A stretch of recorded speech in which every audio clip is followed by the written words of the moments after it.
آگے سبق دیکھیے بھئی. باب العشر والخراج. قال ارض العرب كلها ارض عشر وهي ما بين العذيب الى اقصى حجر باليمن بمهرة الى حد الشام، والسواد ارض خراج وهو ما بين العذيب الى عقبة حلوان ومن الثعلبة ويقال من العلس الى عبادان. بھئی گزشتہ سبق میں ہم نے باب المستأمن شروع کیا تھا. میں نے آپ کو بتلایا تھا کہ کوئی حربی دارالاسلام کے اندر امان لے کر آئے اس کو بھی مستأمن کہتے ہیں، اور کوئی مسلمان امان لے کر دارالحرب میں جائے تو اسے بھی مستأمن کہتے ہیں. تو صاحب ہدایہ نے بتلایا کہ جب مسلمان امان لے کر تجارت کے لیے دارالحرب جائے تو اس کے لیے جائز نہیں ہے کہ ان حربیوں کے مالوں اور جانوں کے ساتھ تعرض کرے اور ان کو کسی قسم کا نقصان پہنچائے. وجہ یہ کہ جب اس نے ان سے امان لیا ہے تو انہیں ضمانت دے دی ہے کہ وہ ان کے مالوں اور جانوں کو کوئی نقصان نہیں پہنچائے گا. تو اس ضمانت دینے کے بعد اگر وہ انہیں کوئی نقصان پہنچاتا ہے تو یہ عہد شکنی ہے بھئی، اور عہد شکنی اور دھوکہ تو شریعت کے اندر حرام ہے. لیکن اگر کوئی تاجر عہد شکنی کر کے وہاں سے کوئی مال چھین کر لے آیا تو یہ اس کا مالک تو بن جائے گا، البتہ دیانتاً اس کو حکم دیا جائے گا کہ وہ اس مال کو صدقہ کرے. اور صاحب ہدایہ نے یہ مسئلہ بھی ذکر فرمایا کہ اگر کوئی مسلمان دارالحرب چلا جائے اور وہاں پھر کسی حربی کے ساتھ دین والا معاملہ کرے، یا مسلمان اور حربی کے درمیان غصب والی صورت پیش آ جائے کہ دونوں میں سے کوئی ایک دوسرے کا مال غصب کر لے، اور پھر اس کے بعد مسلمان واپس دارالاسلام آ گیا اور وہ حربی بھی امان لے کر یہاں آ گیا، تو کیا قاضی ان دونوں کے درمیان فیصلہ کر سکتا ہے یا نہیں؟ تو صاحب ہدایہ نے بتلایا کہ نہیں، قاضی ان دونوں کے درمیان فیصلہ نہیں کر سکتا. وجہ یہ کہ جس وقت یہ دین کا معاملہ ہوا تھا اس وقت یہ مسلمان اور حربی دارالحرب میں تھے، اور دارالحرب میں تو قاضی کو ولایت حاصل نہیں، اور اس وقت قاضی کو مسلمان پر تو ولایت حاصل ہے، لیکن اس دین کے معاملے میں حربی پر ولایت حاصل نہیں، کیونکہ وہ دین ماضی کی بات ہے. اور مستأمن جب دارالاسلام میں آیا ہے تو اس نے مستقبل میں تو ہمارے احکام کے ماننے کا التزام کیا ہے، لیکن ماضی کے اندر تو اس نے اسلام کے احکام کے ماننے کا التزام نہیں کیا تھا، لہذا اس میں قاضی کوئی فیصلہ نہیں کر سکتا. اور پھر صاحب ہدایہ نے بتلایا اگر یہی صورت دو حربیوں میں پیش آ گئی کہ انہوں نے دارالحرب میں آپس میں دین والا معاملہ کیا یا ان کے درمیان غصب کی صورت پیش آئی اور پھر یہ دونوں امان لے کر دارالاسلام آئے، تو پھر بھی قاضی ان دونوں کے درمیان کوئی فیصلہ نہیں کر سکتا. لیکن اگر یہ دونوں حربی مسلمان ہو کر دارالاسلام آئے ہیں تو پھر دین کے مسئلے کے اندر تو قاضی فیصلہ کر سکتا ہے، کیونکہ ان دونوں نے اسلامی احکام کو ماننے کا التزام کیا ہے اور یہ دین دونوں کے درمیان باہمی رضامندی سے ہوا تھا. لیکن غصب کے اندر قاضی فیصلہ نہیں کر سکتا، کیونکہ دارالحرب میں اگر کوئی کسی کا مال غصب کرے تو اس کا مالک بن جاتا ہے، تو لہذا غصب کے مسئلے میں قاضی فیصلہ نہیں کر سکتا.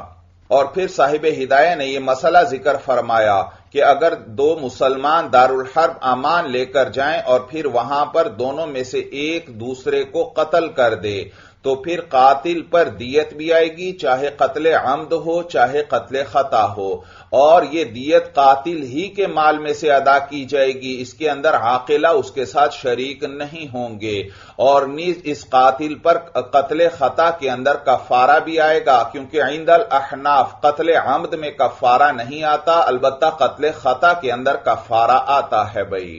تو کفارہ بھی آئے گا وہاں پر. اور وجہ اس کی یہ ہے کہ دونوں مسلمانوں کی جانیں دارالاسلام کے اندر محفوظ اور معصوم تھیں، تو دارالحرب اگر وہ عارضی طور پر کچھ وقت کے لیے گئے ہیں تو بھی اس کو ایسے ہی شمار کیا جائے گا جیسے وہ دارالاسلام ہی میں ہیں، کیونکہ ان کا واپس آنے کا ارادہ ہے. اور دارالاسلام کے اندر تو ان کی جان معصوم تھی، ان کو عصمت مؤسمہ بھی حاصل تھی اور عصمت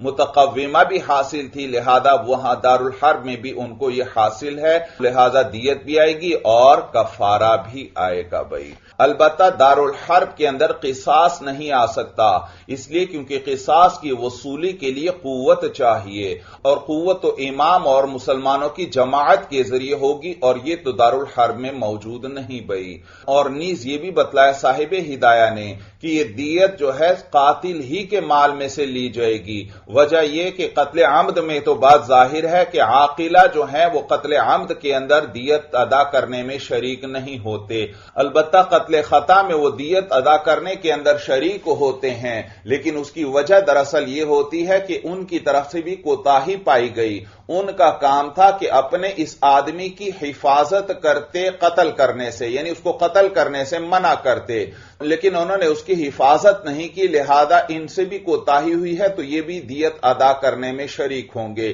لیکن یہاں پر تو یہ جو آدمی نے قتل کیا ہے یہ دارالحرب کے اندر قتل کیا ہے، اور وہاں پر تو عاقلہ اس کو روکنے پر قادر نہیں، لہذا عاقلہ کی طرف سے کوئی کوتاہی نہیں پائی گئی تو وہ دیت ادا کرنے میں شریک نہیں ہوں گے۔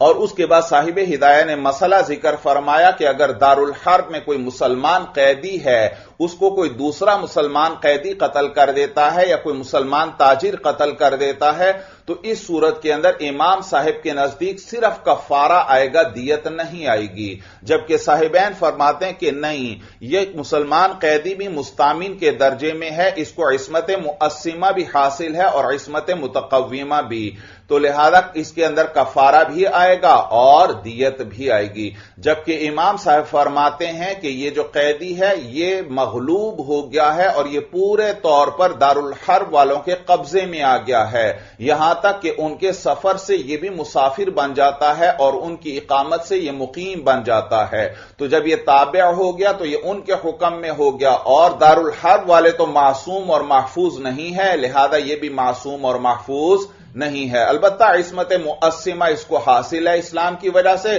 تو کفارہ آئے گا اس کے قتل سے، البتہ دیت نہیں آئے گی بھائی۔ اور اس کے بعد اگلا مسئلہ آپ نے پڑھا تھا کہ اگر کوئی حربی امان لے کر دارالاسلام آئے تو اس کو زیادہ مدت تک یہاں نہیں رہنے دیا جائے گا، اس لیے کیونکہ وہ یہاں کی زبان سیکھ لے گا، یہاں کے طور طریقے سیکھ لے گا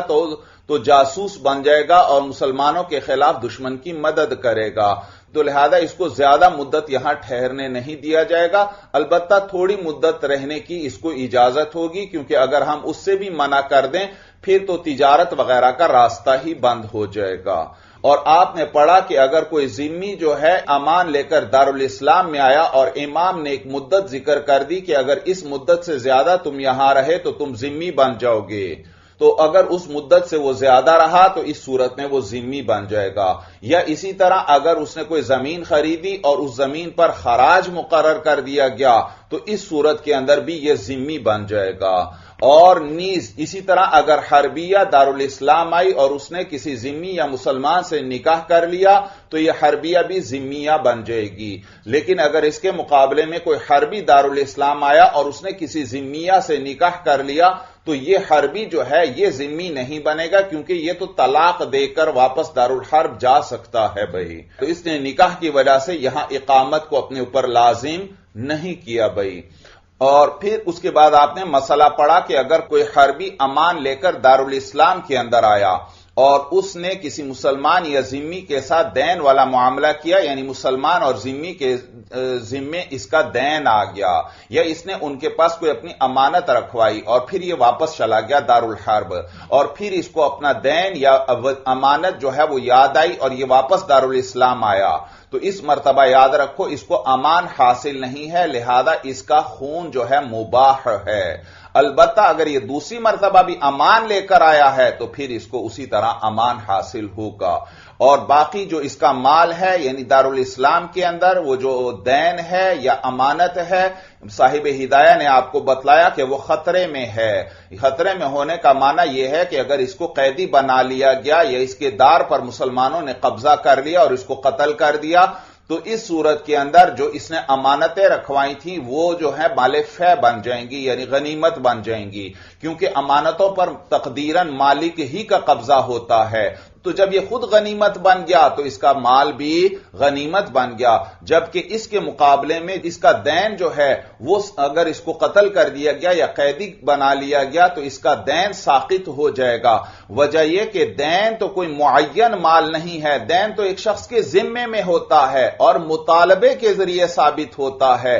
تو لہذا یہاں پر مطالبہ ہی ساقط ہو گیا، کیونکہ یہ آدمی قید کر لیا گیا، مسلمانوں نے اس کو قید کر لیا ہے یا اس کو قتل کر دیا ہے، تو مطالبہ ساقط ہوا، اور جب مطالبہ ساقط ہوا تو وہ دین بھی ساقط ہو گیا۔ یا یوں کہیں کہ اس دین پر اس دین والے کا قبضہ مقدم ہے مسلمانوں کے لشکر کے قبضے سے، تو لہذا جب قبضہ مقدم ہے تو وہی اس کا مالک بن جائے گا۔ اور اس پر آپ کے ذہنوں میں اشکال آئے گا کہ جس کے پاس اس کی امانت تھی تو وہ امانت والے کا قبضہ بھی تو مقدم تھا، امانت والے کو تو آپ نے امانت کا مالک قرار نہیں دیا، لیکن دین والے کو آپ نے دین کا مالک قرار دے دیا۔ تو میں نے بتلایا تھا کہ دونوں میں فرق ہے۔ وجہ یہ ہے کہ امانت والے مسئلے کے اندر وہ مودع کا قبضہ بھی مالک کے قبضے کی طرح ہے، جبکہ یہ دین والے کا قبضہ مالک کے قبضے کی طرح نہیں ہے بھائی۔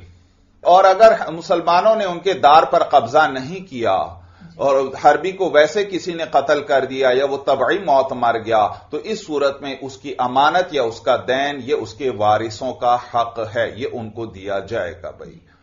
اس کے بعد آپ نے مال فے کے بارے میں پڑھا کہ مال فے وہ مال جو لڑائی کے بغیر ہی صرف قوت اور روب کے ذریعے مسلمانوں نے حاصل کر لیا۔ مثلا مسلمان کسی جگہ جہاد کے لیے گئے لیکن ان لوگوں نے مسلمانوں کے خوف اور روب کی وجہ سے ویسے ہی شکست تسلیم کر لی، لڑائی کی ضرورت ہی پیش نہ آئی، تو اب یہ جو مال حاصل ہوگا یہ مال فے ہے بھائی۔ اور مال فے کے اندر یاد رکھو خمس نہیں نکالا جاتا، اور یہ غازیوں کا حق بھی نہیں ہے، یہ مسلمانوں کی مصلحت کے کاموں میں خرچ کیا جائے گا، جس طرح خراج جو ہے مسلمانوں کی مصلحت کے کاموں میں خرچ کیا جاتا ہے بھائی۔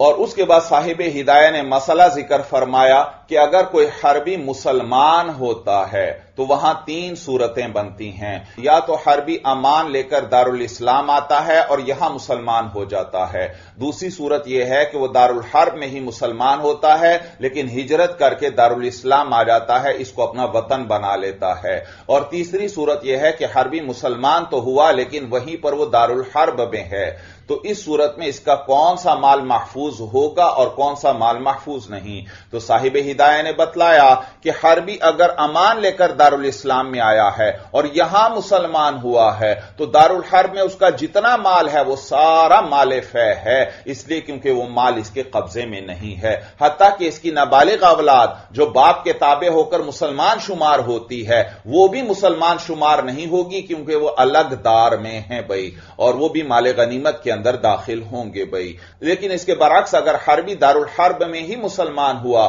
اور پھر اس کے بعد دارالاسلام آیا ہے تو جب یہ مسلمان ہوا تھا یہ دارالحرب میں تھا، لہذا وہاں جو مال اس کے قبضے میں ہے وہ مال بھی محفوظ ہوا، اور اسی طرح اس کی نابالغ اولاد بھی اس کی ولایت میں تھی، لہذا وہ بھی اس کے تابع ہو کر مسلمان شمار ہوگی، یا اسی طرح اس نے کسی مسلمان یا ذمہ کے پاس کوئی امانت رکھوائی تھی تو وہ بھی اسی کے قبضے میں ہے، کیونکہ مودع کا قبضہ بھی مالک کے قبضے کی طرح ہوتا ہے تو وہ بھی مال محفوظ ہے، البتہ اس کا باقی مال جو ہے وہ مال فے ہے، مثلا اس کی بیوی ہے، اس کی بالغ اولاد ہے، یا اسی طرح اس کا کوئی مال جو ہے حربی کے پاس ہے، چاہے بطور امانت کے ہے چاہے بطور غصب کے ہے، کیونکہ حربی کا قبضہ محترم اور مکرم نہیں ہے، لہذا وہ سب مال فے میں شمار ہوگا بھائی۔ اور اگر وہ مسلمان ہوا اور ہجرت نہیں کی وہیں دارالحرب میں ہے تو اس صورت میں بھی یہی مسئلہ ہے بھائی، اس کی اولاد بھی اس کے تابع ہو کر مسلمان شمار ہوگی اور اس کا جو مال ہے اس کے قبضے میں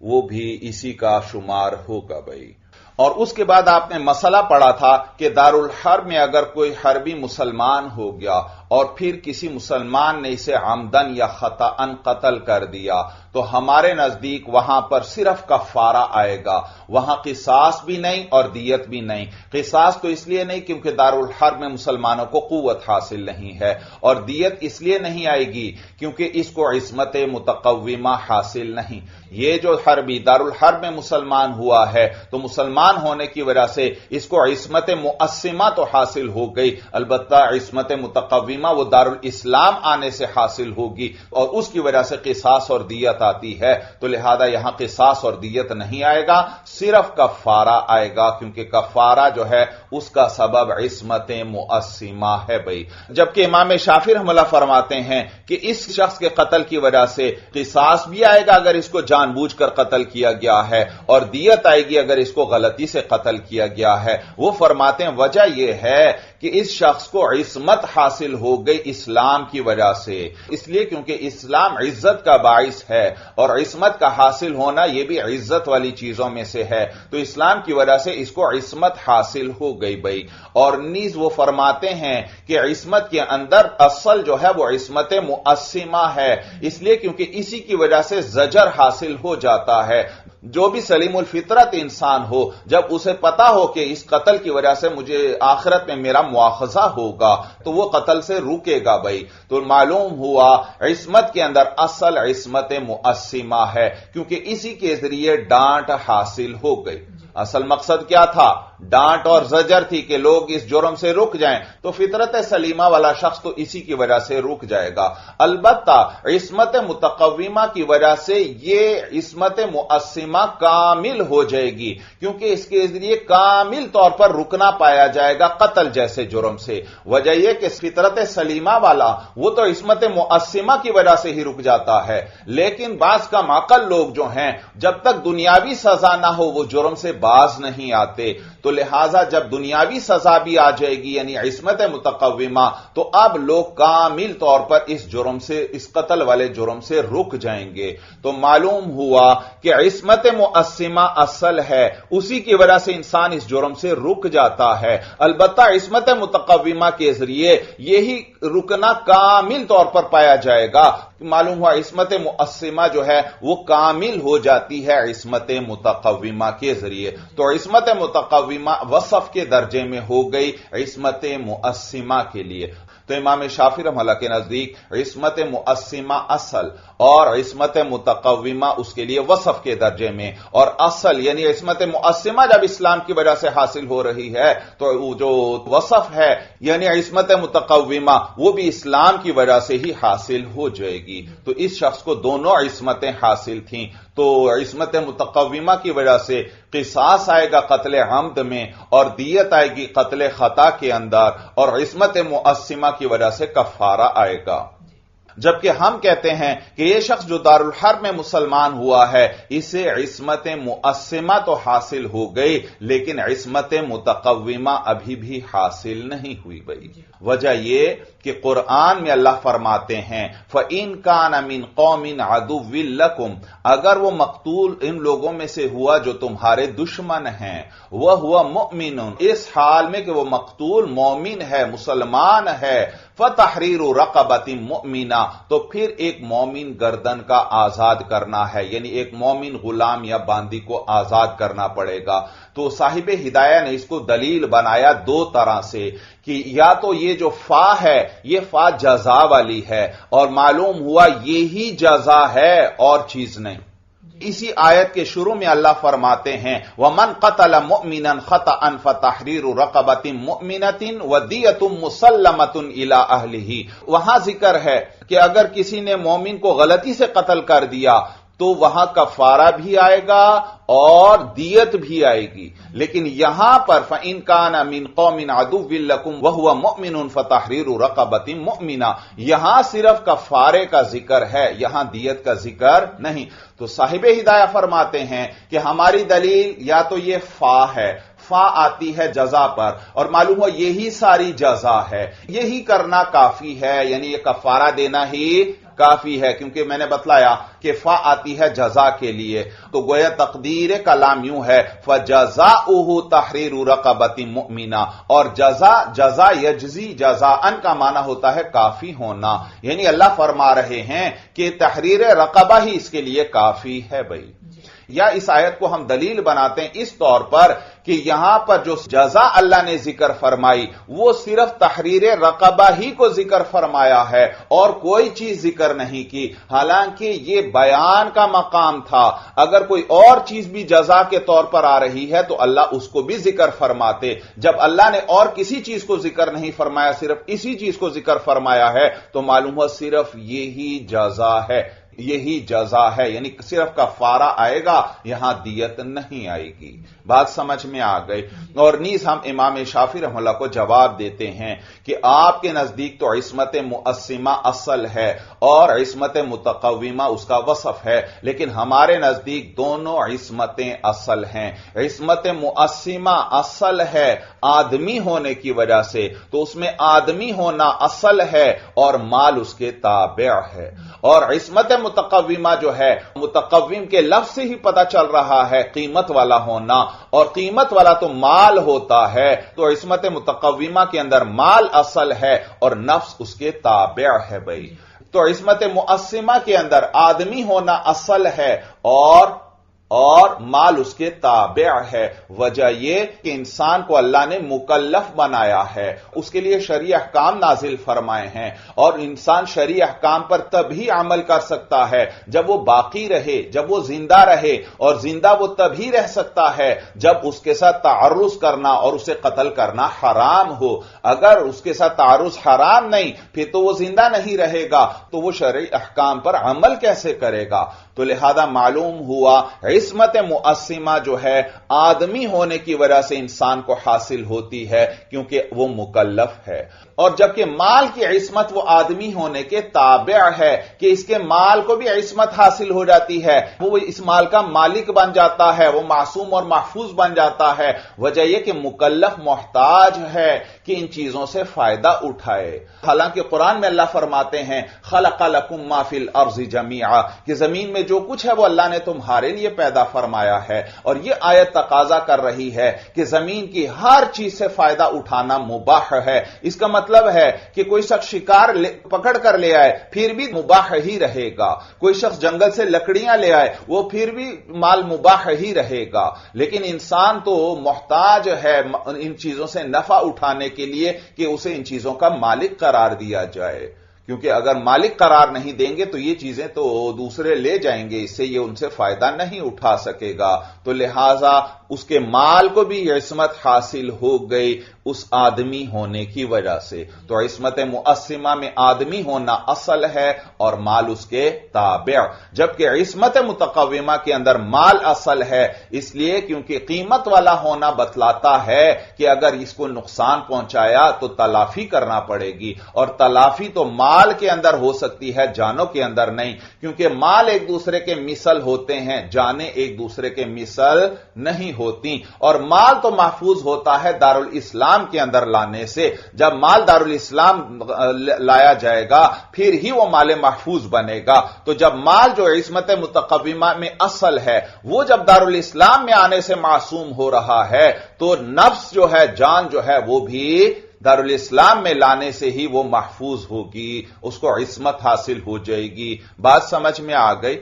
اس پر پھر اشکال ہوتا ہے کہ اگر دار کی وجہ سے عصمت متقومہ حاصل ہوتی ہے پھر تو حربیوں کو بھی اپنے دار میں قوت حاصل ہے، تو وہاں ان کو عصمت متقومہ حاصل ہونی چاہیے۔ کہتے ہیں ہاں آپ کی بات ٹھیک ہے، حربیوں کو دارالحرب میں قوت حاصل ہے اور یہ تقاضا یہی کرتا ہے کہ ان کو وہاں عصمت حاصل ہونی چاہیے، لیکن شریعت نے ان کی قوت کا اعتبار نہیں کیا، شریعت نے ان کی قوت کو توڑنے اور ختم کرنے کا حکم دیا ہے، شریعت نے ان سے جہاد کرنے کا حکم دیا ہے۔ معلوم ہوا شریعت کے نزدیک کفار کی طاقت معتبر نہیں، جب کفار کی طاقت معتبر نہیں تو ان کو دارالحرب میں عصمت بھی حاصل نہیں ہوگی۔ بات سمجھ میں آ گئی؟ اور پھر اشکال ہوا کہ مرتد اور مستامن جو ہے، مرتد جو دارالاسلام میں ہی مرتد ہو گیا، یا مستامن جو وہ حربی جو امان لے کر دارالاسلام میں آیا ہے، یہ تو دارالاسلام میں موجود ہیں، تو ان کو بھی عصمت متقومہ حاصل ہونی چاہیے، کیونکہ یہ دارالاسلام میں ہیں، اور آپ نے ہمیں بتایا کہ دارالاسلام کے اندر جان کو عصمت متقومہ حاصل ہو جاتی ہے۔ تو اس کا جواب بھی دیا صاحب ہدایہ نے کہ بھئی اگرچہ یہ دارالاسلام میں ہیں لیکن ان کا ارادہ جو ہے وہ دارالحرب جانے کا ہے، تو گویا تقدیراً یہ ابھی بھی وہیں پر ہیں۔ جب تقدیراً یہ ابھی بھی وہیں پر ہیں تو لہذا ان کو عصمت متقومہ حاصل نہیں، لہذا اس مرتد کو کوئی قتل کرے یا مستامن کو کوئی قتل کرے تو نہ اس کی وجہ سے دیت آئے گی اور نہ قصاص آئے گا۔ اور پھر صاحب ہدایہ نے آخر میں مسئلہ ذکر فرمایا کہ اگر کسی مسلمان کا کوئی ولی نہ ہو تو پھر امام جو ہے یعنی مسلمانوں کا خلیفہ اور حاکم جو ہے وہ اس مسلمان کا ولی ہے۔ تو اگر اس مسلمان کو کسی نے خطأً قتل کیا ہے تو قاتل سے دیت وصول کرنا یہ امام کا حق ہے، وہ اس دیت کو وصول کرے گا اور بیت المال میں جمع کروائے گا۔ اور اگر اس مسلمان کو جس کا کوئی ولی نہیں ہے اس کو کسی نے جان بوجھ کر قتل کر دیا تو پھر اس صورت کے اندر امام کو اختیار ہے کہ وہ چاہے قصاص لے لے اور چاہے تو دیت لے لے۔ اس پر اشکال ہوتا ہے کہ قتل عمد کے اندر تو قصاص آیا کرتا ہے، یہاں آپ امام کو اختیار کس طرح دے رہے ہیں کہ چاہے وہ قصاص لے لے اور چاہے وہ دیت لے لے؟ تو صاحب ہدایہ نے بتلایا کہ مراد یہ ہے کہ بطور صلح کے دیت لے لے، یعنی یہاں اصل تو قصاص ہی ہے لیکن بطور صلح کے امام دیت بھی لے سکتا ہے، اور یہاں دیت لینے میں مسلمانوں کا فائدہ ہے لہذا امام دیت بھی لے سکتا ہے۔ البتہ امام کو یہ اختیار نہیں ہے کہ وہ اس قاتل کو معاف کر دے کیونکہ امام کو جو شریعت نے ولایت دی ہے وہ شفقت کی وجہ سے ہے، تو جہاں شفقت ہوگی وہیں پر امام کو ولایت حاصل ہوگی، اور جہاں شفقت نہیں وہاں امام کو ولایت بھی نہیں ہے، اور یہاں اس قاتل کو معاف کرنے میں کوئی شفقت نہیں ہے، اس میں تو مسلمانوں کا نقصان ہے، لہذا امام کو ولایت نہیں ہوگی کہ وہ اس قاتل کو معاف کرے۔ اب آئیے آج کے سبق پر، باب العشر والخراج، یہ باب ہے عشر اور خراج کے بیان میں۔ آپ جانتے ہیں بھائی کچھ زمینیں عشری ہوتی ہیں اور کچھ زمینیں خراجی ہوتی ہیں۔ عشر جو ہے پیداوار پر ہوتا ہے، ہر پیداوار میں سے 10واں حصہ دینا پڑے گا بطور زکوٰۃ کے فقراء کو، اس کو عشر کہتے ہیں۔ یہ اس صورت میں ہے جب کاشت وغیرہ کے اندر خرچہ وغیرہ نہ کرنا پڑتا ہو، اور اگر کسان کا خرچہ وغیرہ ہوتا ہے اور محنت ہوتی ہے تو پھر اس صورت کے اندر شریعت نے اور بھی نرمی کر دی، پھر عشر نہیں دینا پڑے گا بلکہ نصف عشر یعنی 20واں حصہ دینا پڑے گا۔ تو عام زمین پر پیداوار کے اندر 10واں حصہ دیا جائے گا، اور اگر کسان کا اس پر خرچہ ہوتا ہے، ٹیوب ویل وغیرہ سے پانی لگانا پڑتا ہے تو پھر عشر بھی واجب نہیں بلکہ نصف عشر یعنی 20واں حصہ واجب ہے۔ جبکہ اس کے مقابلے میں خراج ہے، کچھ زمینیں خراجی ہوتی ہیں، اور یاد رکھو خراج جو ہے وہ سال میں ایک ہی مرتبہ وصول کیا جاتا ہے، خراج پورے سال میں ایک ہی مرتبہ وصول کیا جاتا ہے، اور اس کا تعلق پیداوار سے نہیں ہے بلکہ صرف پیداوار پر قدرت سے ہے۔ اگر کسان کاشت کرنے پر قادر ہے تو پھر اسے خراج دینا پڑے گا، چاہے وہ کچھ کاشت کرے یا کاشت نہ کرے۔ اگر وہ کچھ کاشت نہیں کرتا پھر بھی اس کو خراج دینا پڑے گا، کیونکہ اس کی طرف سے کوتاہی پائی گئی ہے۔ وہ تو کاشت کر سکتا تھا، زمین سے پیداوار حاصل کر سکتا تھا، لیکن اس نے بلا وجہ ہی زمین کو بیکار چھوڑ دیا، تو اس کو خراج دینا پڑے گا۔ جبکہ عشر کا تعلق حقیقی پیداوار سے ہے، پیداوار پر قدرت نہیں بلکہ حقیقی قدرت۔ خراج میں تو پیداوار پر قدرت کافی تھی، لیکن عشر جو ہے وہ حقیقی پیداوار پر آئے گا، لہذا اگر کوئی فصل کاشت کی ہے تو اس میں سے عشر بھی دیا جائے گا، اگر کوئی فصل ہی نہیں کاشت کی تو عشر بھی نہیں آئے گا۔ بھائی بات سمجھ میں آ گئی؟ اور ایک اور بات یاد رکھنا، صاحب ہدایہ بھی آگے ذکر فرمائیں گے کہ عشر کے اندر عبادت کا پہلو ہے اور خراج کے اندر جو ہے وہ سزا والا پہلو ہے، لہذا مسلمانوں کی زمینوں پر عشر آتا ہے اور کفار کی زمینوں پر خراج آتا ہے۔ لیکن ایک بات ہے کہ ایک دفعہ زمین خراجی ہو گئی، یعنی مسلمانوں نے ایک علاقے پر قبضہ کر لیا اور وہاں کے کفار سے وہ زمینیں نہیں چھینی بلکہ انہی کے پاس وہ زمینیں رہنے دیں، تو ان زمینوں پر خراج آ جائے گا، اور خراجی زمین اب خراجی ہی رہے گی، حتیٰ کہ اگر کوئی مسلمان بھی اس کو خرید لے گا تو اس کو خراج ہی ادا کرنا پڑے گا بھائی، اس کو خراج ہی ادا کرنا پڑے گا۔ اسی طرح اگر ایک عشری زمین تھی، اس کو کسی کافر نے خرید لیا تو یاد رکھو وہ زمین بھی خراجی بن جائے گی۔ تو معلوم ہوا عشری زمین تو خراجی بن جاتی ہے لیکن خراجی زمین عشری نہیں بنتی بھائی۔ تو کہتے ہیں باب العشر والخراج، یہ باب ہے عشر اور خراج کے بیان میں۔ قال صاحب قدوری فرماتے ہیں ارض العرب کلھا ارض عشر،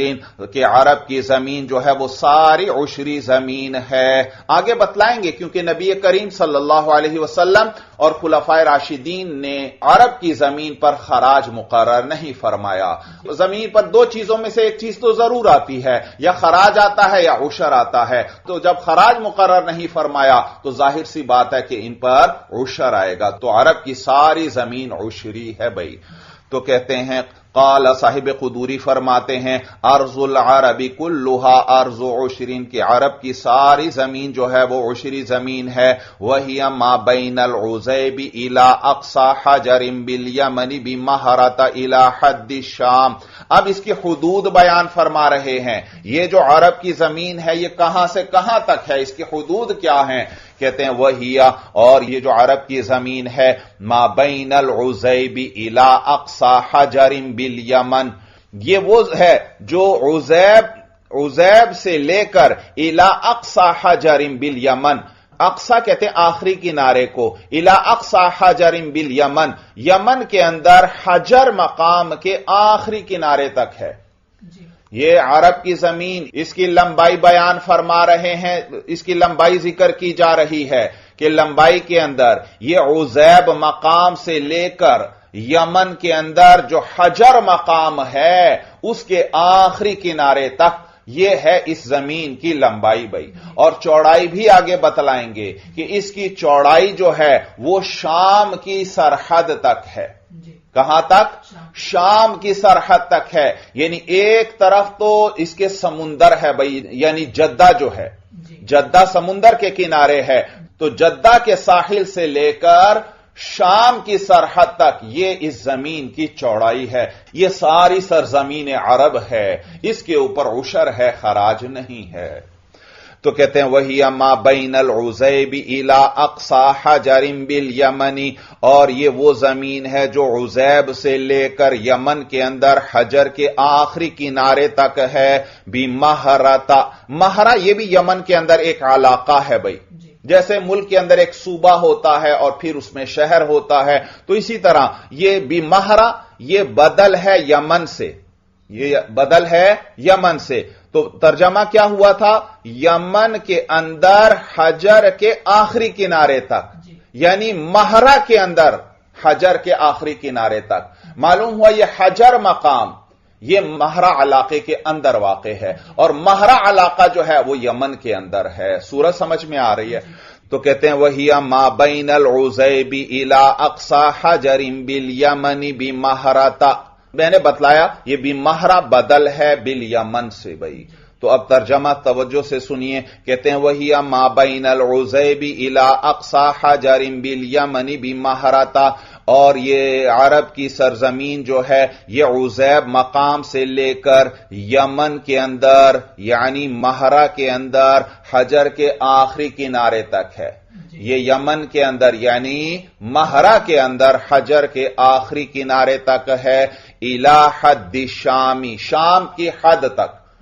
شام کی حدود تک ہے یہ سرزمین عرب بھائی۔ تو یہاں متن کے اندر صرف 3 حدود ذکر ہوئیں۔ لمبائی کے اندر ذکر کیا عزیب سے لے کر اقصی حجر تک، اور چوڑائی کے اندر صرف حد شام کو ذکر کیا،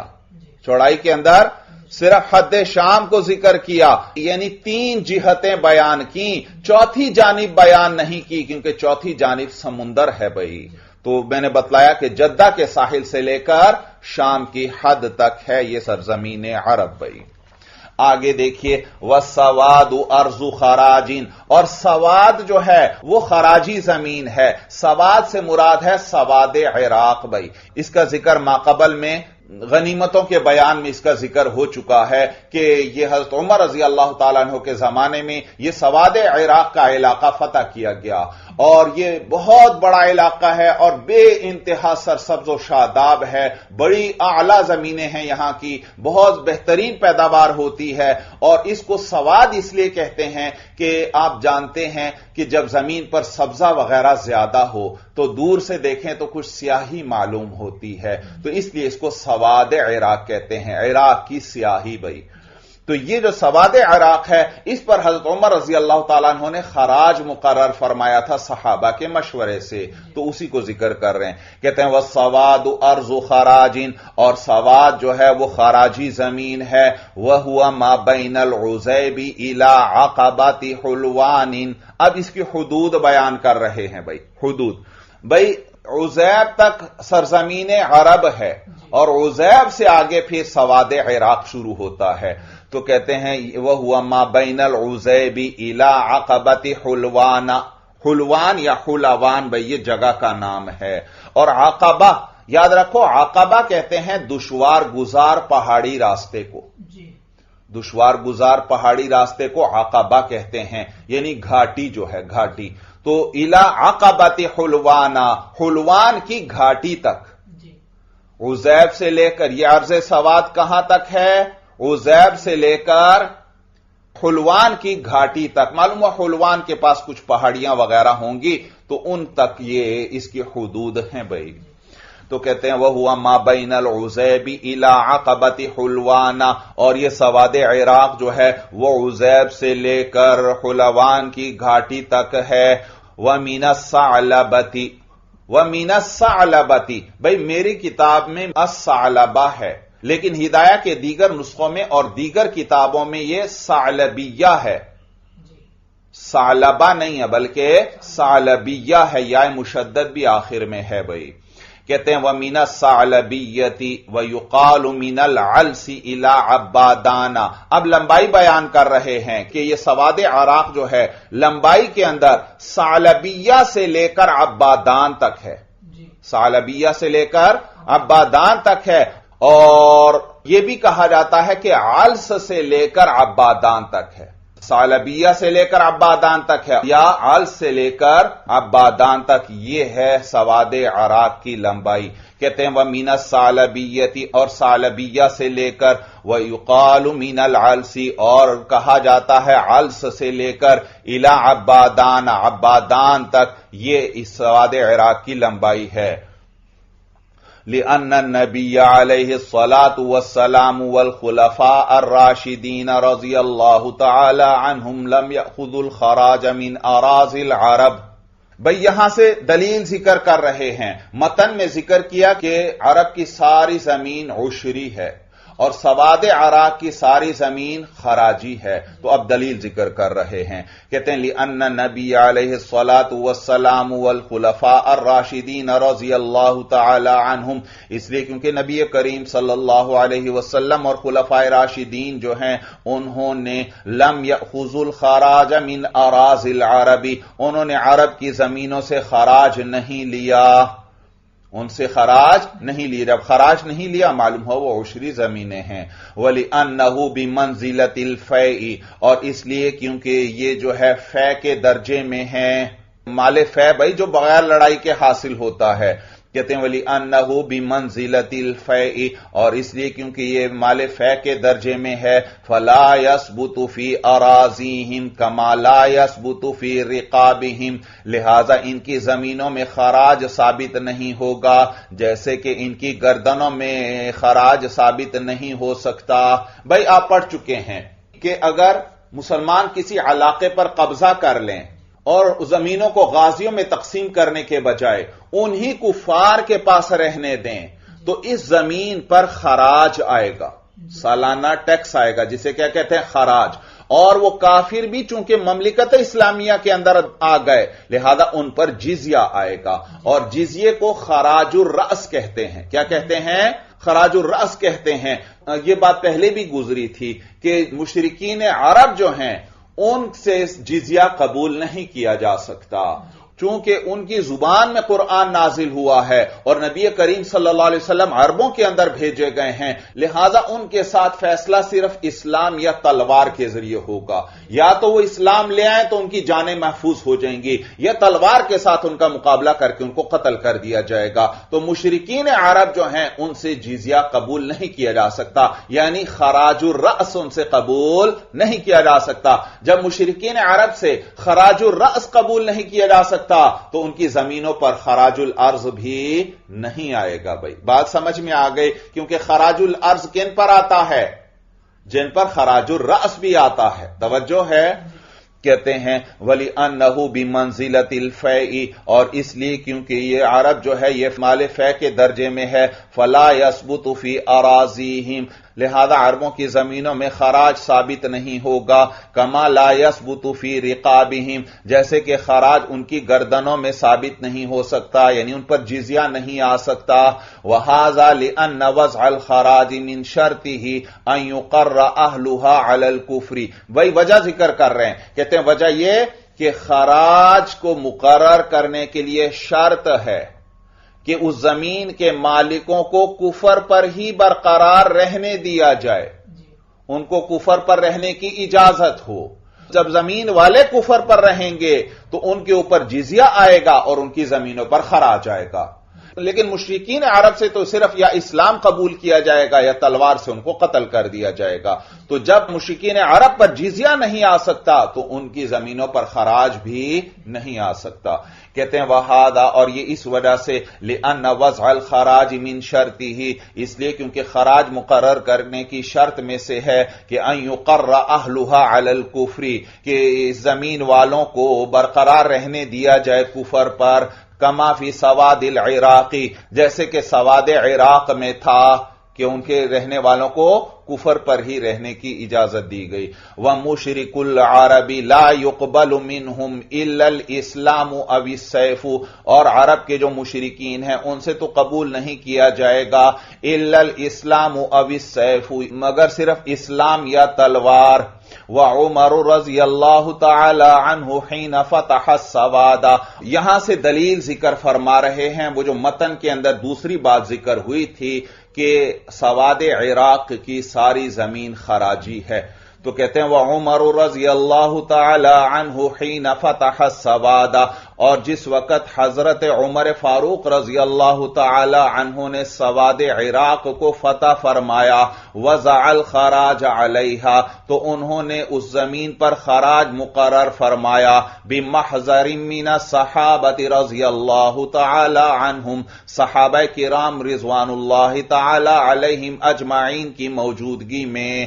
یعنی صحابہ کی موجودگی میں حضرت عمر نے اس پر خراج مقرر فرمایا. ووضع علی مصر، اور اسی طرح حضرت عمر فاروق رضی اللہ تعالی عنہ نے مصر پر بھی خراج مقرر فرمایا. حین افتتحها عمرو بن العاص رضی اللہ تعالی عنہ، جس وقت حضرت عمرو بن العاص رضی اللہ تعالی عنہ نے مصر کو فتح فرمایا. وَكَذَا اجْتَمَعَتِ الصَّحَابَةُ رضی اللہ تعالی عنہم، اور اسی طرح صحابہ اکٹھے ہوئے علی وضع الخراج علی الشام، شام پر بھی خراج مقرر کرنے پر.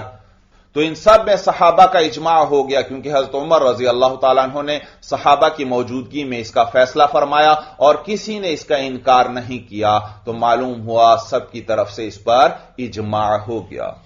آگے دیکھیے، قال صاحب قدوری فرماتے ہیں وَأَرْضُ السَّوَادِ مَمْلُوكَةٌ لِأَهْلِهَا يَجُوزُ بَيْعُهُمْ لَهَا وَتَصَرُّفُهُمْ فِيهَا. یہاں سے صاحب قدوری بتلا رہے ہیں کہ سواد عراق کی ساری زمین جو ہے ان پر خراج تو مقرر کر دیا گیا، لیکن یہ زمینیں وہیں کے رہنے والے کافروں کے پاس رہنے دی گئیں، تو وہی اس کے مالک ہیں، تو وہ اس کے اندر ہر طرح کا تصرف کر سکتے ہیں، وہ اس کو بیچ سکتے ہیں، وہ اس کو ہبہ کر سکتے ہیں، وہ اس کو رہن رکھوا سکتے ہیں، وہ جس طرح کا بھی تصرف کرنا چاہیں اس زمین میں کر سکتے ہیں. البتہ اس زمین سے خراج وصول ہوتا رہے گا چاہے اس کا مالک کوئی بھی ہو. بھئی تو کہتے ہیں قال صاحب قدوری فرماتے ہیں وَأَرْضُ السَّوَادِ مَمْلُوكَةٌ لِأَهْلِهَا، اور سواد عراق کی زمین جو ہے وہ اس کے رہنے والوں کی مملوکہ ہے، يَجُوزُ بَيْعُهُمْ لَهَا، ان کے لیے اس زمین کو بیچنا جائز ہے، وَتَصَرُّفُهُمْ فِيهَا، اور ان کے لیے اس میں تصرف کرنا جائز ہے، لِأَنَّ الْإِمَامَ إِذَا فَتَحَ أَرْضًا عَنْوَةً وَقَهْرًا، عنوتن یہ لفظ پہلے بھی گزرا ہے بھائی، عنوہ کا معنی ہے زور بازو کے ذریعے، قوت کے ذریعے، یعنی مغلوب کر کے۔ کہتے ہیں لِأَنَّ الْإِمَامَ إِذَا فَتَحَ أَرْضًا، اس لیے کیونکہ جب امام کسی زمین کو فتح کرے عنوتن قوت بازو کے ذریعے، وَقَهْرًا اور غلبے کے ذریعے، یہ قہرن کا بھی وہی معنی ہے جو عنوتن کا ہے، غلبہ پاتے ہوئے، ان کو مغلوب کر کے زور بازو کے ذریعے، تو یہ عطف تفسیری ہے بھائی۔ عنوتن کے بعد جو وقہرن آیا تو یہ قہرن کے ذریعے اسی عنوتن کا معنی بیان فرما دیا صاحب ہدایہ نے۔ کہتے ہیں لِأَنَّ الْإِمَامَ إِذَا فَتَحَ أَرْضًا، اس لیے کیونکہ امام نے جب کسی زمین کو فتح فرمایا عنوتن زور بازو کے ذریعے یعنی قوت کے ذریعے، وقہرن اور غلبہ پاتے ہوئے، لَهُ أَن يُقِرَّ أَهْلَهَا عَلَيْهَا، تو امام کے لیے جائز ہے کہ وہ اس کے رہنے والوں کو انہی زمینوں پر برقرار رہنے دے، وَيَزَعَ عَلَيْهَا وَعَلَى رُؤُوسِهِمُ الْخَرَاجَ، اور یہ کہ امام مقرر کر دے ان زمینوں پر اور ان لوگوں کے سروں پر خراج کو۔ امام کے لیے جائز ہے کہ کسی جگہ کو فتح کرے تو وہ زمینیں انہی کفار کے پاس رہنے دے اور ان کفار پر اور ان کی زمینوں پر خراج مقرر کر دے، تو زمین پر خراج آ جائے گا اور کافروں کے افراد پر خراج الرأس آ جائے گا، یعنی جزیہ آ جائے گا۔ تو کہتے ہیں امام کے لیے جائز ہے کہ کافروں کو ان کی زمینوں پر برقرار رکھے، وَيَزَعَ عَلَيْهَا وَعَلَى رُؤُوسِهِمُ الْخَرَاجَ، اور ان کی زمینوں پر اور ان کے افراد پر خراج مقرر کر دے، فَتَبْقَ الْأَرَاضِي مَمْلُوكَةً لِأَهْلِهَا، تو وہ زمینیں انہی لوگوں کی مملوک رہیں گی، وَقَدْ قَدَّمْنَاهُ مِنْ قَبْلُ، اور تحقیق یہ بات ہم مقدم بیان کر چکے ہیں، یہ بات ہم مقدم ذکر کر چکے ہیں جہاں غنیمتوں کی تقسیم کا بیان آیا تھا، تو صاحب ہدایہ نے بتلایا تھا کہ غنیمتیں دو قسم پر ہیں، کچھ منقولی ہیں اور کچھ غیر منقولی، وہاں پر یہ مسئلہ انہوں نے ذکر فرمایا تھا۔ آگے دیکھیے، قال وَكُلُّ أَرْضٍ أَسْلَمَ أَهْلُهَا أَوْ فُتِحَتْ عَنْوَةً وَقُسِمَتْ بَيْنَ الْغَانِمِينَ فَهِيَ أَرْضُ عُشْرٍ، یہاں سے صاحب ہدایہ یہ بیان فرمائیں گے کہ عشری زمین کون سی ہے۔ آپ کو صاحب ہدایہ بتلائیں گے کہ جس زمین والے لوگ خود مسلمان ہو گئے اور یا اسی طرح امام نے کسی علاقے کو فتح کر لیا اور ان کے کفار سے زمینیں چھین کر غازیوں میں تقسیم کر دیں، تو یہ لوگ جو مسلمان ہو گئے یا یہ زمینیں جو غازیوں کو مل گئیں، اب ان کے اوپر کیا عشر واجب کیا جائے یا خراج واجب کیا جائے؟ تو کہتے ہیں یہاں پر ابتدا ہو رہی ہے اور مسلمان پر ابتداءً خراج کو لازم نہیں کیا جا سکتا، وجہ یہ کہ خراج میں سزا والا پہلو ہے اور عشر میں عبادت والا پہلو ہے، تو مسلمان پر ابتداءً جو ہے پھر عشر ہی لازم کیا جائے گا۔ تو وہ زمینوں والے جو خود مسلمان ہو جائیں یا وہ زمینیں جو غازیوں میں تقسیم کر دی جائیں تو وہ عشری زمینیں ہیں بھائی۔ تو کہتے ہیں قال صاحب قدوری فرماتے ہیں وَكُلُّ أَرْضٍ أَسْلَمَ أَهْلُهَا، اور ہر ایسی زمین کے اس کے رہنے والے مسلمان ہو جائیں، أَوْ فُتِحَتْ عَنْوَةً، یا ایسی زمین کے جس کو قوت بازو سے فتح کر لیا جائے،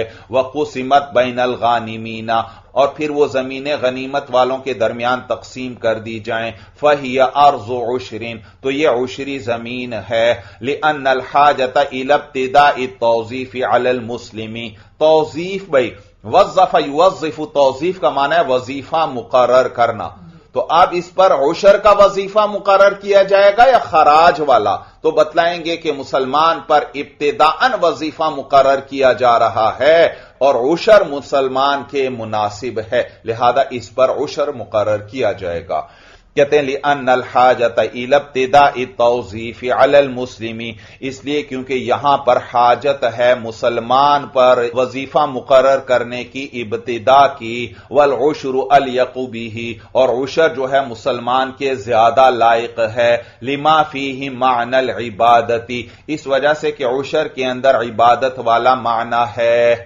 کہ عشر صرف پیداوار پر آئے گا، جب تک پیداوار نہیں عشر بھی نہیں۔ اور نیز اس کا مصرف دیکھیں تو وہ زکوٰۃ والا مصرف ہے، اور جیسے زکوٰۃ کا دینا عبادت ہے اسی طرح یہ عشر بھی عبادت ہے، مصرف کی طرف نظر کرتے ہوئے بھی بھائی۔ تو جیسے زکوٰۃ فقراء کو دی جاتی ہے اور زکوٰۃ عبادت ہے بھائی، اسی طرح یہ عشر جو ہے یہ بھی فقراء ہی پر خرچ کیا جاتا ہے، تو اس عشر کے مصرف سے پتہ چلتا ہے کہ یہ عبادت ہے بھائی۔ یہ بھی کس کی طرح ہے؟ زکوٰۃ کی طرح ہے، اور زکوٰۃ عبادت ہے تو معلوم ہوا عشر بھی عبادت ہے۔ یہ معنی ہے لما فیہ من معنی العبادتی، اس وجہ سے کہ عشر کے اندر عبادت والا معنی ہے۔ وَقَذَا هُوَ أَخَفُّ، اور اسی طرح عشر جو ہے وہ زیادہ ہلکا ہے۔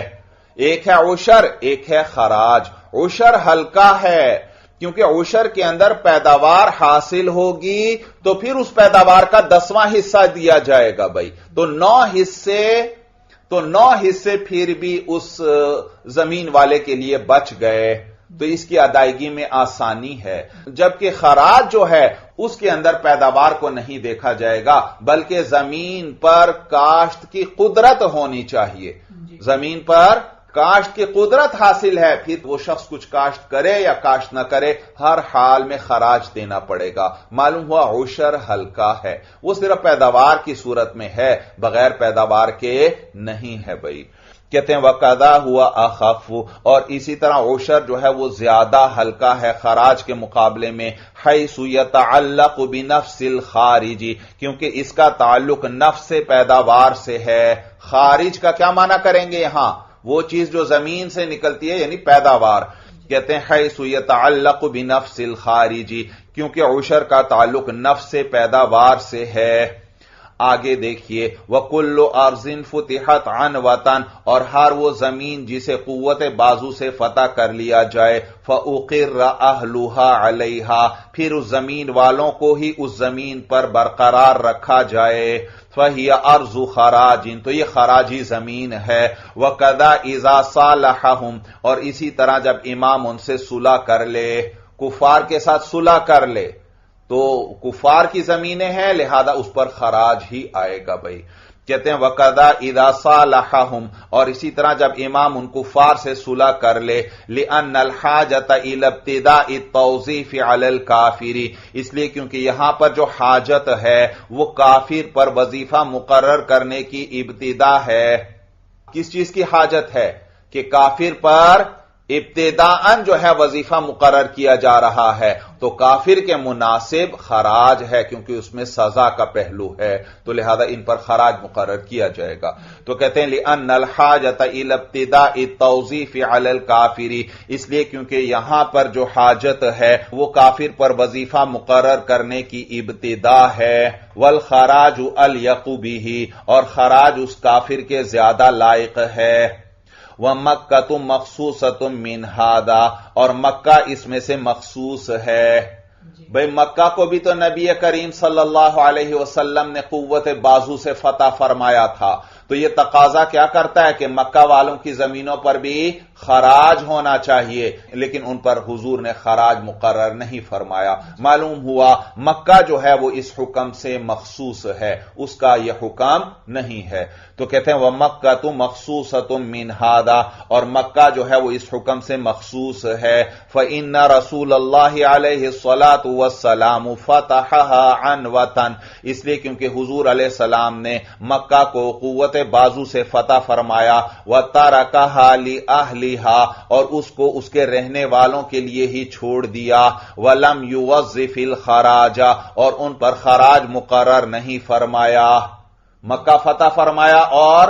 ان کی زمینیں انہی کے پاس رہنے دی گئیں، لیکن ان پر خراج حضور نے مقرر نہیں فرمایا۔ آگے دیکھیے وَفِي الْجَامِعِ الصَّغِيرِ كُلُّ أَرْضٍ فُتِحَتْ عَنْوَةً فَوَصَلَ إِلَيْهَا مَاءُ الْأَنْهَارِ، بھئی یہاں سے صاحب ہدایہ جامع صغیر کی عبارت ذکر فرما رہے ہیں۔ آپ کو صاحب ہدایہ نے بتلایا تھا کہ یہ جو متن ہے اس کا نام ہے بدایت المبتدی، اور اس متن کو انہوں نے اخذ فرمایا ہے قدوری سے اور جامع صغیر سے۔ یہ پیچھے جو آیا وَكُلُّ أَرْضٍ فُتِحَتْ عَنْوَةً فَأُقِرَّ أَهْلُهَا عَلَيْهَا فَهِيَ أَرْضُ خَرَاجٍ، یہ قدوری کی عبارت تھی، لیکن اگر کہیں پر جامع صغیر کی عبارت جو ہے قدوری سے ذرا مختلف ہو، جامع صغیر کے اندر کوئی اور بات بھی، کوئی فائدہ ذکر ہو، تو صاحب ہدایہ اس کو بھی ذکر فرماتے ہیں ساتھ، تو اسی لیے یہاں بھی وہ اب جامع صغیر کی عبارت ذکر کر رہے ہیں۔ کہتے ہیں وفی الجامع الصغیر، اور جامع صغیر کے اندر ہے کل ارض فتحت عنوة، کہ ہر ایسی زمین جس کو قوت بازو سے فتح کر لیا جائے، فوصل الیہا ماء الانہار، تو ان زمینوں کو پہنچا نہروں کا پانی، ان زمینوں کو نہروں کا پانی پہنچا، فہی ارض خراج، تو وہ خراجی زمین ہے۔ وما لم يصل الیہا ماء الانہار، اور وہ زمینیں جن کو نہروں کا پانی نہیں پہنچا، واستخرج منہا عین، اور اس میں سے چشمہ نکال لیا گیا، ان زمینوں میں کوئی پانی کا چشمہ نکال لیا گیا، فہی ارض عشر، تو یہ عشری زمین ہے۔ بھئی پیچھے قدوری کے اندر، متن کے اندر یہ بات ذکر ہوئی تھی کہ اگر کسی زمین والے لوگ خود ہی مسلمان ہو جائیں، یا مسلمان کسی علاقے کو قوت بازو سے فتح کریں اور ان زمینوں کو امام غازیوں میں ہی تقسیم کر دے، تو وہ عشری زمین ہے۔ لیکن امام محمد رحمہ اللہ جامع صغیر میں فرماتے ہیں کہ ان کے اندر پانی کو دیکھا جائے گا، جس پانی کے ساتھ ان زمینوں کو سیراب کیا جاتا ہے، اس لیے کیونکہ زمین سے جو پیداوار حاصل ہوتی ہے وہ پانی کے ذریعے حاصل ہوتی ہے، لہذا آگے چل کر متن میں اور بھی تفصیل آ جائے گی اس مسئلے کی۔ امام محمد رحمہ اللہ فرماتے ہیں اگر مسلمان کی زمین ہے اور اس کو وہ کنویں کے ذریعے سیراب کرتا ہے، جو اس نے کھودا ہے، کہ اس نے کنواں کھودا ہے اور اس کے ذریعے زمین سیراب کرتا ہے، یا کوئی اس نے چشمہ نکالا ہے اور اس کے ذریعے زمین کو سیراب کرتا ہے، یا کسی بڑے دریا کے پانی کے ذریعے اس زمین کو سیراب کرتا ہے، تو پھر اس صورت میں تو یہ عشری زمین ہی ہے۔ مالک بھی کون؟ مسلمان، اور اس کو سیراب بھی چشمے یا کنویں کے پانی سے یا عام دریا کے پانی سے اس کو سیراب کرتا ہے، یعنی ایسا دریا جس کا مالک کوئی نہیں ہے۔ لیکن اگر وہ مسلمان اس زمین کو عجمی بادشاہوں کی کھدوائی ہوئی کسی نہر سے سیراب کرتا ہے، عجمی بادشاہوں کی کھدوائی ہوئی کسی نہر کے پانی سے سیراب کرتا ہے، تو پھر اس صورت کے اندر اس زمین پر عشر نہیں آئے گا بلکہ خراج آئے گا، کیونکہ اعتبار پانی کا ہے۔ زمین پیداوار دیتی ہے کس کے ذریعے؟ پانی کے ذریعے، تو پانی کا اعتبار کیا جائے گا۔ تو اگر عام پانی بارش کا پانی ہے یا کنویں یا چشمے کا پانی یا عام دریا کا پانی ہے تو پھر اس صورت میں تو یہ عشری زمین ہی ہے۔ لیکن اگر کسی ایسی نہر سے زمین کو سیراب کیا جو عجمی بادشاہوں کی مملوکہ نہریں تھیں، انہوں نے کھدوائی تھیں، تو پھر اس صورت کے اندر اس زمین پر بھی خراج ہی آئے گا، اگرچہ مسلمان ہی اس کا مالک کیوں نہ ہو۔ پھر ترجمہ دیکھ لیجئے، کہتے ہیں وفی الجامع الصغیر، اور جامع صغیر کے اندر ہے کل ارض فتحت عنوة، کہ ہر وہ زمین جسے قوت بازو سے فتح کر لیا جائے، فوصل الیہا ماء الانہار، اس زمین کو پہنچ گیا نہروں کا پانی۔ یہاں مطلق نہریں ذکر ہیں، لیکن آگے چند سطروں کے بعد متن میں ذکر کریں گے۔ امام محمد رحمہ اللہ فرماتے ہیں ایسی نہر کے پانی سے زمین کو سیراب کرنا جو عجمی بادشاہوں کی مملوکہ ہیں، انہوں نے کھدوائی ہیں، تو ان زمینوں پر خراج آئے گا۔ تو یہاں یہ جو انہار آیا اس سے عام نہریں یا دریا مراد نہیں، یاد رکھو عربی زبان میں دریا کو بھی نہر کہتے ہیں۔ تو کہتے ہیں فوصل الیہا ماء الانہار، تو ان زمینوں کو عجمی بادشاہوں کی مملوکہ نہروں کا پانی پہنچ گیا، یعنی اس کے ذریعے اس کو سیراب کیا جاتا ہے، فہی ارض خراج، تو یہ خراجی زمین ہے۔ وما لم يصل الیہا ماء الانہار، اور جن زمینوں کو عجمی بادشاہوں کی مملوکہ نہروں کا پانی نہیں پہنچا، یعنی اس کے ذریعے سیراب نہیں کرتے، واستخرج منہا عین،